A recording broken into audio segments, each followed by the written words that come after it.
Ada perselingkuhan juga di tahun 2024. Seorang wanita sangat cantik dan pintar, wanita kaya, tapi dia menjadi korban perselingkuhan dari pasangannya.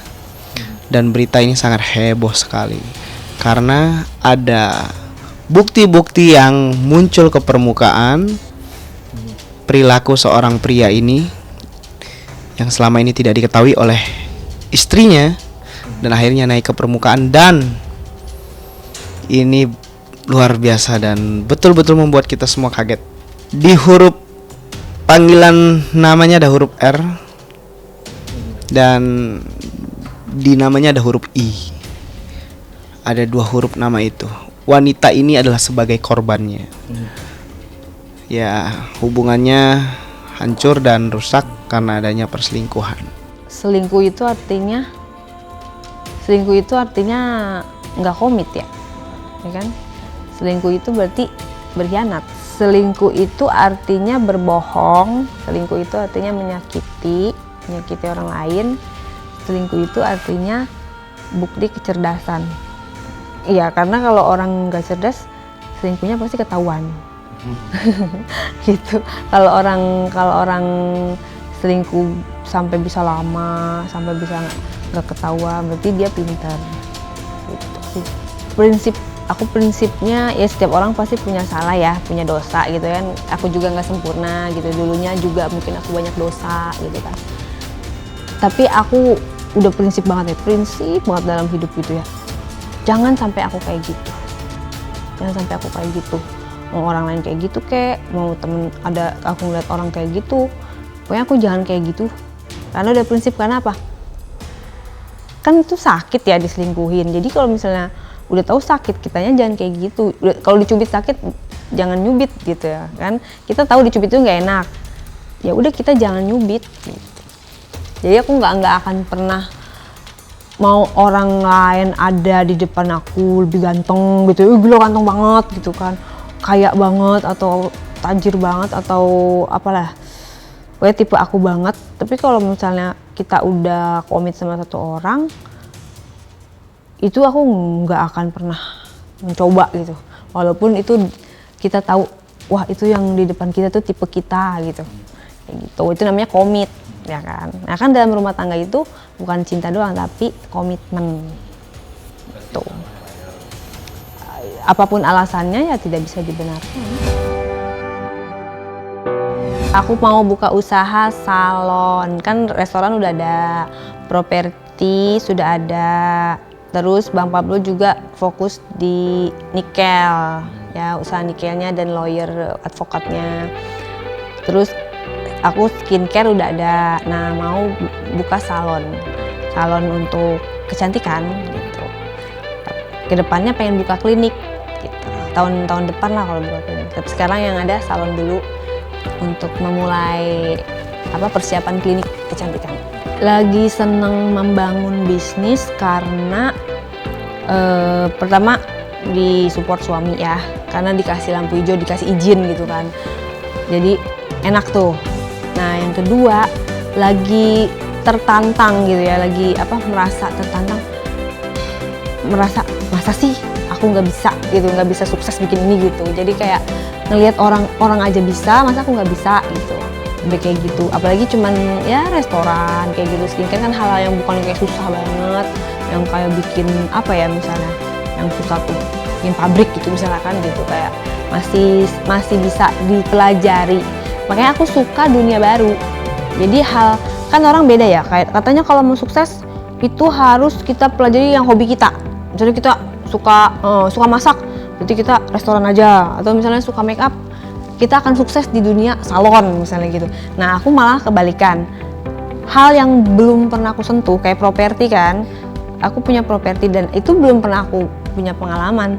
Tapi disitulah tantangan. Jadi aku kayak lebih tertantang dan kayak ingin membuktikan bahwa orang lain bisa, masa aku nggak bisa sih gitu. Jadi dunia baru, dunia yang belum pernah, itu pasti aku akan coba. Apalagi kalau ada modal dan ada izin. Nah udah tinggal ini aja, preparationnya apa sih yang harus disiapkan gitu. Itu sih karena aku juga udah tambah tua gitu kan. Kalau untuk masuk dunia TV lagi, dunia entertainment udah banyak saingan gitu kan. Jadi kita fokus di bisnis aja. Dan aku suka juga bisnis media ya, maksudnya entertainment, karena kan aku orang entertainment.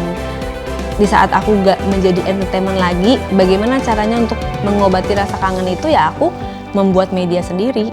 Itulah pelampiasan ya mengobati rasa kangen lah istilahnya gitu. Jadi masih relate sama kehidupan aku yang sebelumnya tuh. Aku merasa semakin hari tuh semakin kayak deket aja gitu sama yang namanya kematian gitu ya. Maksudnya walaupun kita nggak pernah tahu umur itu kapan, cuman kayak kalau tidur gitu kayak aduh besok ini nggak ya, maksudnya masih nyambung nggak ya gitu, karena kayak gitu. Terus kadang-kadang kalau ngelihat ambulans gitu ya, mobil ambulans gitu kan, kayak itu dia meninggalkan gitu kan. Kadang-kadang lihat di jalan kecelakaan, berarti kematian itu dekat gitu loh, maksudnya. Kadang aku berpikir aku udah punya semua nih, aku udah punya banyak.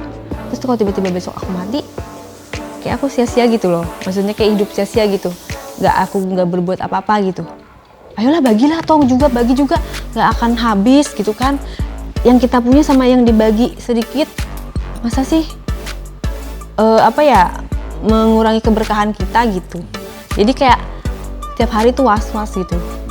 Kalau terus anak juga kan, maksudnya kalau misalnya udah nggak ada, ntar kalau kita nggak baik, ntar anak kita gimana ya kan, nanti nggak dibaikin juga sama orang lain. Jadi kita harus berbuat baik lah gitu, buat nitipin anak kita di dunia gitu. Kalau kita udah lock up duluan, siapa tahu aku lock out duluan gitu kan.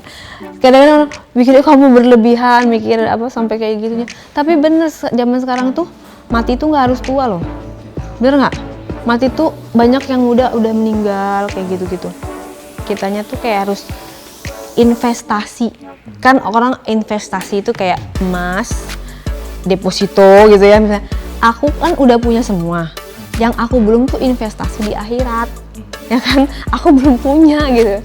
Makanya gimana caranya ya aku di dunia ini aku tarik menjadi yang nanti untuk kesana gitu kan. Kalau di dunia ini aku banyak nih, pas aku mati kan ini udah angus, bener nggak dibawa. Makanya justru karena aku merasa sadar diri, aku belum punya persiapan, istilahnya sholatnya masih belang bentong gitu ya, minimal aku punya kebaikan dari sisi yang lain deh, hablum minanas deh gitu kan, istilahnya berbuat baik gitu. Jadi setiap hari tuh kayak aduh hari ini aku belum beramal apa gitu, kayak hari ini aku belum ngonten waktunya jajan. Kan aku selalu berbuat baik itu, walaupun gini, aku kan emang niat berbuat baik ikhlas gitu, tapi aku kontenin supaya menjadikan inspirasi buat fans-fans aku, buat orang-orang yang ngeliat, supaya menebarkan kebaikan juga gitu. Nggak ada niat apa-apa sih gitu kan gitu. Jadi kalau hari ini belum konten waktunya jajan tuh kayaknya gimana gitu, bener kayak ada yang hilang, karena setiap hari tuh udah kebiasaan. Bukan nominal ya, kita nominal kan kadang-kadang ada besar ada kecil, yang penting kita kayak melakukan sesuatu aja gitu, kayak udah melakukan sesuatu udah aman, udah kayak lunas gitu, kayak gitu.